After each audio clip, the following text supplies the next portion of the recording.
और जय हिंद दोस्तों। इसके पहले के क्लास में हमने अ अक्षर से शुरू होने वाले मुहावरे का अर्थ और वाक्य प्रयोग करना सीखा था। आज की क्लास में हम अ अक्षर से और भी अधिक मुहावरे का प्रयोग करना सीखेंगे। तो दोस्तों मेरे वीडियो को अंत तक जरूर देखिएगा। वीडियो पसंद आने पर मेरे चैनल को सब्सक्राइब और मेरे वीडियो को लाइक जरूर करिएगा। आपके लाइक और कमेंट से हमें बहुत ही मोटिवेशन मिलता है। तो आइए अपनी क्लास काजल क्लास में पढ़ाई शुरू करते हैं। अक्ल का अंधा, ये किस अक्षर से है? ये अ अक्षर से शुरू होने वाले मुहावरे हैं। अक्ल का अंधा, इसका अर्थ क्या होता है? इसका अर्थ होता है मूर्ख। ऐसा हम लोगों ने अपने दैनिक जीवन में बहुत काफी प्रयोग किया है कि तुम तो अक्ल के अंधे हो, अर्थात मूर्ख हो। इसका वाक्य प्रयोग क्या है? रोहन अक्ल का अंधा नहीं है। रोहन अक्ल का अंधा नहीं है, मतलब रोहन मूर्ख नहीं है।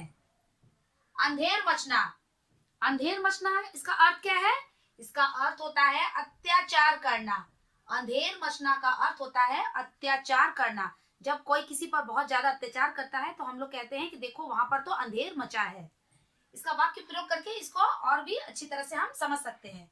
मुगलों ने अपने शासन काल में बहुत अंधेरा मचाया था। मुगल का शासन काल आप सभी ने हिस्ट्री में पढ़ा होगा। मुगलों ने क्या किया था? अपने शासन काल में बहुत अंधेरा मचाया था, मतलब बहुत अत्याचार किया था। अंधे को दो आंखें मिलना, अंधे को दो आंखें मिलना, अंधे के पास आंख नहीं होती है, हम सभी को पता है। अगर अंधे को दो आंखें मिल गई मतलब उसका अर्थ क्या होगा? उसका अर्थ होगा मनोरथ सिद्ध होना। मनोरथ सिद्ध होना मतलब मनोकामना पूर्ण होना। एक तो वो अंधा था, उसकी आंखें नहीं थी, लेकिन उसके दो आंखें मिल गई मतलब उसकी मनोरथ सिद्ध हुई। वाक्य क्या है? किरण की शादी होने पर उसकी माँ की जैसे अंधे को दो आंखें मिल गई हो, ऐसा प्रतीत होता है। एक बार और वाक्य को पढ़ते हैं। किरण की शादी होने पर, जब किरण की शादी हो गई, उसकी माँ की जैसे अंधे को दो आंखें मिल गई हो, ऐसा प्रतीत होता है। उसकी माँ की अंधे के हाथ बटेर लगना, अंधे के हाथ बटेर लगना, ये किस तरह का मुहावरा है? बटेर क्या होती है? एक छोटी जाति का तीतर या चिड़िया होती है। जब अंधे के हाथ बटेर लगना का अर्थ होता है अनाड़ी आदमी को सफलता प्राप्त होना। जब किसी अनाड़ी आदमी को सफलता प्राप्त हो जाता है तो हम लोग इस तरह का मुहावरा कहते हैं कि देखो अंधे के हाथ बटेर लग गया। इसका वाक्य प्रयोग हमें और अच्छी तरह से समझाएगा। आज रोहन को फुटबॉल खेल में जीत मिली। आज रोहन को फुटबॉल खेल में जीत मिली तो जैसे अंधे के हाथ बटेर लग गई। क्या हुआ? रोहन को आज फुटबॉल के खेल में जीत मिली तो क्या हो गया? जैसे अंधे के हाथ बटेर लग गई। अक्ल के पीछे लठ लेकर फिरना, अक्ल के पीछे लठ लेके कौन फिरता है? अर्थात इसका अर्थ होता है हर वक्त मूर्खता का काम करना। एक बार दो बार नहीं, हर समय मूर्खता का काम जो करता है उसे हम लोग कहते हैं अक्ल के पीछे लठ लेकर फिरना। इसका वाक्य प्रयोग क्या है? सुमित तो हर वक्त अक्ल के पीछे लठ लिए फिरता है। सुमित क्या करता है? हर वक्त अक्ल के पीछे लठ लिए फिरता है। चावल लेने भेजा था, गोभी लेकर आया। क्या लेने भेजा था? चावल लेने भेजा था और गोभी लेकर आया। इसे ही हम कहते हैं अक्ल के पीछे लठ लेकर फिरना। अक्ल घास चरने जाना, अक्ल घास चरने जाना, ये किस तरह का मुहावरा है? आइए इसका अर्थ देखते हैं। वक्त पर बुद्धि का काम न करना, जब वक्त पर हम बुद्धि का काम नहीं करते हैं तो क्या कहा जाता है उसे? अक्ल घास चरने जाना। तुम्हारी अक्ल घास चरने गई थी जो वक्त पर तुमने बुद्धि से काम नहीं लिया। ये तो वाक्य बन गया। और दूसरा वाक्य प्रयोग करके हम लोग अच्छी तरह से समझते हैं। तुम्हारी अक्ल घास चरने गई है तभी तो तुमने सरकारी नौकरी छोड़ दी। हम लोग कहते हैं ना, तुम्हारी अक्ल देखो घास चरने गई है तभी तो तुमने सरकारी नौकरी छोड़ दी। अक्ल ठिकाने लगना, अक्ल ठिकाने लगना मतलब इसका अर्थ होता है गलती समझ में आना। ऐसा हम लोग अक्सर कहते हैं कि देखो उसकी अक्ल ठिकाने लग गई है, मतलब उसे अपने गलती का एहसास हो गया है। इसका वाक्य प्रयोग क्या है? अध्यापक ने आज कक्षा में सोनू की अक्ल ठिकाने लगा दी। अध्यापक ने मतलब मास्टर जी ने आज कक्षा में सोनू की अक्ल को ठिकाने लगा दी, मतलब उसे उसकी गलती का एहसास दिला दिया। अपना रास्ता नापना, इसका अर्थ क्या है? चले जाना। अपना रास्ता नापो, हम लोग अक्सर इस तरह का मुहावरा प्रयोग करते हैं, मतलब चले जाओ। वाक्य प्रयोग क्या है? यहाँ राजू को नौकरी मिलना मुश्किल है, जाओ अपना रास्ता नापो। यहाँ पर राजू को नौकरी मिलना मुश्किल है, जाओ अपना रास्ता नापो, मतलब चले जाओ। अगर मगर करना, तर्क क्या है? सॉरी, इसका अर्थ क्या है? तर्क करना या टाल मटोल करना। अगर मगर बहुत करता है तो हम लोग क्या कहते हैं? उसका अर्थ होता है तर्क करना या फिर टाल मटोल करना। वाक्य क्या है? ज्यादा अगर मगर करनी है, अगर तुम्हें ज्यादा अगर मगर करनी है तो यहाँ से जाओ, तुम यहाँ से जाओ, अब हमें तुम्हारी जैसा नौकरानी नहीं चाहिए, तुम ज्यादा तर्क करती हो, ज्यादा टाल मटोल करती हो, अब हमें तुम्हारे जैसा नौकरानी नहीं चाहिए। अपना सिक्का जमाना, इसका अर्थ क्या है? अपनी थाक या प्रभुत्व जमाना या फिर अपना प्रभाव जमाना, उसे ही कहते हैं अपना सिक्का जमाना। वाक्य प्रयोग क्या है?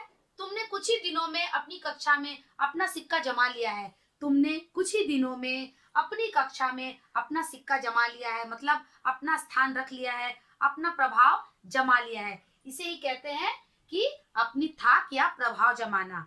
आप इसे पॉज करके एक बार नोट कर लीजिए। अपनी खाल में मस्त रहना, इसका अर्थ क्या है? अपने आप में संतुष्ट रहना। हम लोग अक्सर इस तरह का मुहावरा कहते हैं कि वह तो अपनी खाल में मस्त है, मतलब वह अपने आप में संतुष्ट है। आइए इसका वाक्य प्रयोग करते हैं। मोहन तो अपनी खाल में मस्त रहने वालों में से एक है। मोहन क्या है? अपनी खाल में मस्त रहने वालों में से एक है, मतलब अपने आप में वह हमेशा संतुष्ट रहता है। अपना सिर ओखली में देना, ये तो काफी प्रचलित मुहावरा है, आप लोगों ने पढ़ा होगा और देखा होगा। इसका अर्थ क्या है? जानबूझकर संकट मोल लेना। जब भी हम कभी जानबूझकर संकट मोल लेते हैं तो यही कहते हैं कि अपना सिर ओखली में हमने दे दिया है। आइए इसका वाक्य प्रयोग करते हैं। दीपक ने खटारा मोटर कार खरीद कर अपना सिर ओखली में दे दिया है। दीपक क्या किया है? खटारा मोटर कार खरीद कर लाया है और अपना सिर ओखली में दे दिया है, मतलब जानबूझकर संकट को वो मोल लिया है, संकट लेकर आया है। खटारा मोटर कार खरीदेंगे तो वो तो संकट लेने के बराबर ही है, उससे हमें कोई भी उपयोगिता नहीं मिलेगी। अढ़ाई चावल की खिचड़ी अलग पकाना। अढ़ाई चावल की खिचड़ी कौन अलग पकाता है? जो सबसे अलग रहता है। इसका अर्थ यही है, सबसे अलग रहना। गीता हमेशा अढ़ाई चावल की खिचड़ी अलग पकाती है। गीता क्या करती है? हमेशा अढ़ाई चावल की खिचड़ी अलग पकाती है, मतलब वो सबसे अलग रहना चाहती है। अंगारों पर पैर रखना, ये कैसा है? अंगारों पर पैर रखना। अंगारों पर पैर रखना मुहावरे का अर्थ क्या है? अपने को खतरे में डालना। जब हम कभी अपने आप को खतरे में डालते हैं तो ऐसा ही मुहावरा कहा जाता है कि अंगारों पर पैर रखना। इसका वाक्य प्रयोग क्या है? भारतीय सेना अंगारों पर पैर रखकर अपने देश की रक्षा करती है। भारतीय सेना क्या करती है?